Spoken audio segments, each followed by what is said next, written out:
The day Aurora Croft won the Global Philanthropist of the Year award was the day my doctors told me my time was up. I couldn't afford another artificial heart. On television, the host asked Aurora to call the person she had the most regrets about. Without a moment's hesitation, she dialed my number. I answered, and her voice, cool and distant, came through the speaker. Do you ever regret leaving me for money all those years ago? I glanced at the mountain of bills for the heart transplant I couldn't afford and let out a soft, hollow laugh. Aurora, you're so rich now. How about you lend me, say, $30,000? The line went dead. On the screen, I watched Aurora turn back to the host, her expression like ice. I have no regrets. She had no idea. When her heart was failing, I was the one who secretly gave her mine. After the live broadcast ended, a transfer for $30,000 hit my account. I stared at my phone for a long moment, a complicated knot tightening in my chest. I paid the medical bills.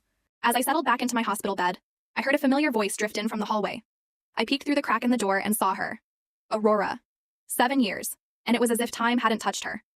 She was still as radiant and captivating as ever. The only thing that had changed was the person by her side. It wasn't me anymore. The awards gala had just ended, and she hadn't even had time to change, rushing straight to the hospital. All because her new boy toy had a minor stomachache. I watched as she cradled Chase's head in her arms, her touch so tender. I lowered my gaze, about to quietly shut the door and pretend I hadn't seen anything. Suddenly the door was yanked open.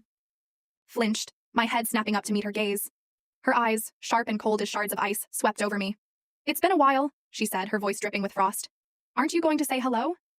I looked at her, my lips parting. 1,000 words crowded my throat, but they all boiled down to one thing. Aurora, can you lend me another 50,000? She froze for a second, a flicker of raw anger igniting in her cold eyes. She grabbed my hand, her grip surprisingly strong. 7 years, Silas, this is all you have to say to me. The dense cluster of needle marks on my wrist throbbed with a dull, persistent pain. I took a deep breath. Ms. Croft, you're a very wealthy woman. If I didn't ask for money, I was afraid your boyfriend might get the wrong idea. A look of confusion, something complex and unreadable, flickered across her face. Before she could speak, Chase tightened his grip on her arm. Darling, is this your ex-husband? He asked, his tone dripping with pity as he looked me over. What can you even do with 50,000? Aurora bought me a suit that cost more than that. He sighed dramatically.